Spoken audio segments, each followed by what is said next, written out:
Good morning, guys. What's going on? I'm back here with another video, and today we are going to tune Pang Pang. So hopefully it goes smooth today. We got to load it up on the flatbed. Warming up the Jeep right now because it is freezing. It's like 12 degrees outside. And yeah, so we're going to go ahead and get the show on the road. Get it to the shop and see if we can throw this thing on the dyno today. So what's up, guys? So we made it to the shop a couple hours early. Nobody's really here yet, so we're just kind of chilling, waiting for people to show up. Got the car here, so we're just kind of hanging out. Last minute problems. We did kind of run into an issue. The car started running really rich, and we started fouling out the plugs. So we flushed the oil because there's fuel contaminated with that, and we pulled the plugs out and kind of let it all breathe out a little bit, clean the plugs off, put them back in. And we haven't really tried to crank it yet because we don't want to risk flooding it right before we throw it on the dyno. So hopefully we can kind of go through it with the guys here and see what the issues are and rule some things out. We think it might be a bad fuel pressure regulator. We weren't able to source one before we got here today, so we don't know yet. We'll see. We know the car runs and whatnot, so anyways, we'll just kind of go through a couple things. We did pull the fuel rail out and check to see if the fuel injectors were sticking, and they weren't. They were all spraying good. And other than that, we're just going to kind of just chill and wait for the guys to show up. And yeah, hopefully we can figure out what the issue is and get this thing dyno tuned. So got the Odyssey in the wagon over there, just chilling. You wouldn't really think that minivan makes like 750 horsepower. Thing's nuts. Got the Claytis McFarlane trailer. Got the Integra. Got Jamie's SRT4 and Civic. Claytis' old trailer. Oh man. Hopefully we can get this thing dyno tuned. Pretty pumped. Hopefully it's nothing serious. We know that the piston rings are in their correct orientation. We know we put them the right way, facing up the right way they should, how the instructions said. So after it was flooded, I did put a little bit of oil in each cylinder and turn it over just in case that fuel washed out any like oil in the cylinder walls or anything. So I don't know. We'll see. What do you think, Chris? I just hope it runs. You just hope it runs. No, I think we'll be all right. I think, we know the car runs. I mean, hell, I've driven the car around the block. We started it numerous times. It was really just after when we tried to start it when it was cold. Yeah, that one cold day. It just doesn't like the cold weather. But unfortunately, I live in Colorado, and cold weather is where it goes. So guess we'll find out today. I think maybe that's how it got flooded in the first place. These guys really know what they're doing with these, so I have faith. I have faith that we'll get it figured out in no time. I'm sure as soon as they hear it crank over, they'll know what's going on. So yeah, we'll see. It's like 28 degrees right now. It's cold. I'm freezing my ass off all morning. Norman's checking out the race cars. Norman!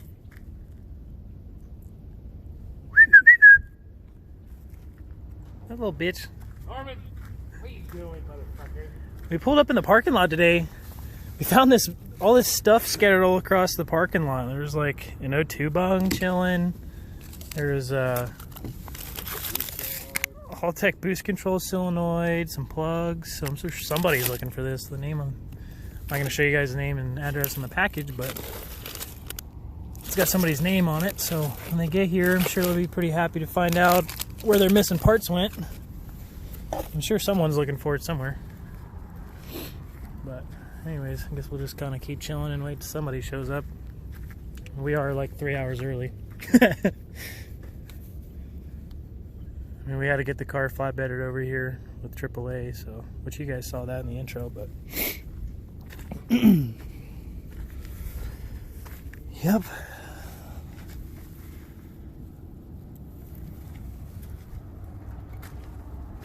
See how things go.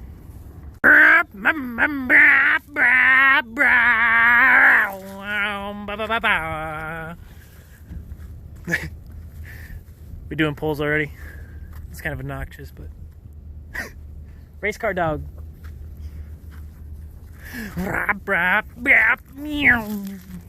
He likes to do flybys. We were fucking struggling. We're like, fuck, could it be fuel pressure regulator? Could it be a map sensor? You know, we were like, if anything, searching on forums. I'm like, fuck, dude. Well, we put a Walbro 255 in the tank. That because it's but it has regulated. But it has a stock regulator. I didn't know if it could have like been over pressuring the regulator. Or... So we went out and just put a stock. We run fuel. 450s and 525s, the like Hellcat 525 pumps to get stock regulator. Okay. So we that's like the one fuel modification that I tell people they can do before they bring it. Yeah. Is put a fuel pump in because it's still regulated, so it doesn't. Okay. They still run. Well, we got a brand new stock fuel pump in that bitch now because we thought that was maybe the problem. It was just overpowering the regulator.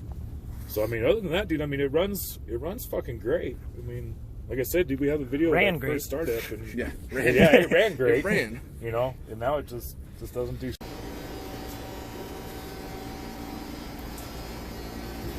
Well, the fuel injector dead times are at 0, so that's a problem. Reset the map. Hopefully this bitch starts.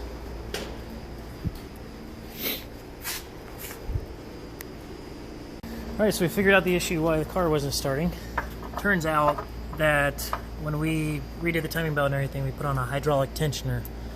And the hydraulic tensioner basically isn't giving us enough.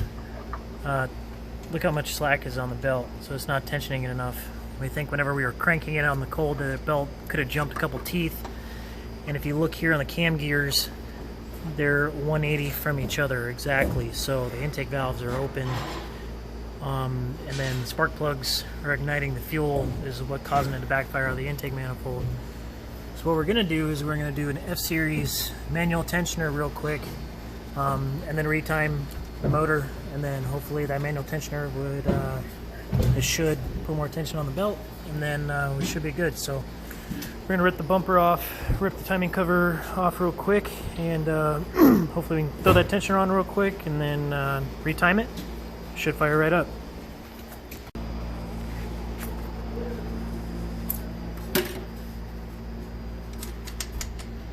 I appreciate you looking over everything for me, man. Yeah, man. This is good. It's gonna be my daily driver, so I'll see it. You'll see it all the time, cruising around up here. I got family that lives up here.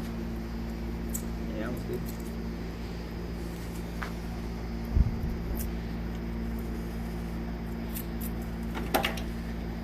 Valve lash set, put the valve cover on. Get tuning. Get tuning.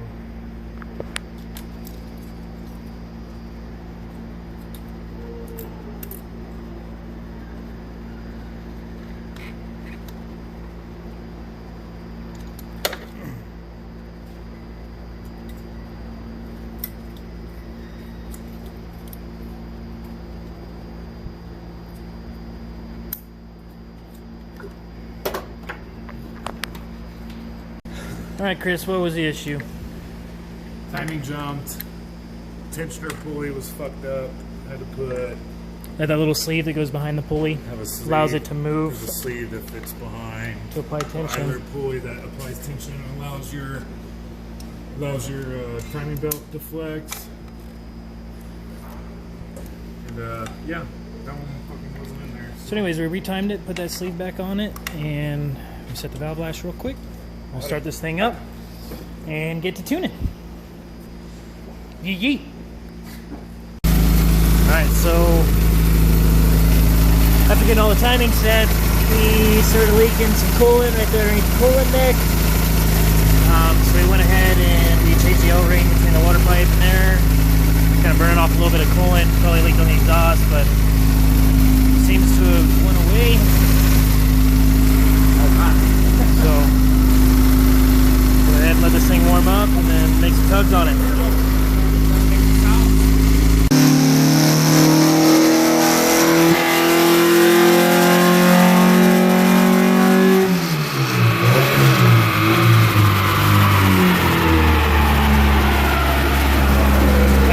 crossover is pretty fucking loud. 184. Not a bad first pull.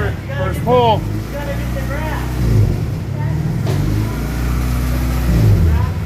184, it's not bad. Get all that coolant burn off. What's up? Get those other runs off. Yeah. The VTEC crossover is pretty loud. Yeah. I'm probably gonna pull it to third too. Do what? I'm probably gonna pull it to third. Yeah. What trans is this one? What trans is it? It's just a factory LSD one. It is H22. Yes.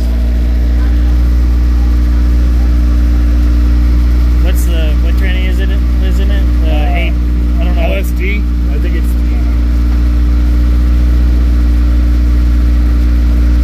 M2V4. M2V4? Yeah. That's a good one.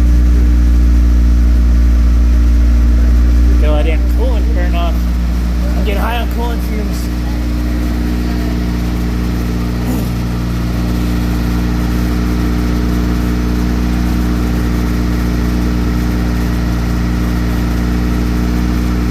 Probably gonna help I have that exhaust leak right there where my header meets.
Alright guys, that's going to do it for this video. We got the Civic tuned on a break-in tune, made 185. So we left it there, and tuner said, Brent at PFI said to come back, and then once it's all broken in and everything, let the motor build up really good compression, because we feel like the fuel washed out all the oil in the cylinders. So we're going to drive it, we're going to break it in, we're going to bring it back, and then we're going to do a really good tune. We're going to degree the cams and everything, and then hopefully it makes you know, 200, 210-ish wheel horsepower. I mean, and for NA on an H22, that's really good power. So anyways, guys, like I said, that's going to wrap it up for this video. We're going to go ahead and just drive the car. And yeah, so I appreciate y'all watching. Give this video a thumbs up, a like, and subscribe. If you have any questions, feel free to drop them down below in the comment section. And I'll do my best to answer them for you. And yeah, I appreciate y'all watching, guys. And we'll freaking see you later.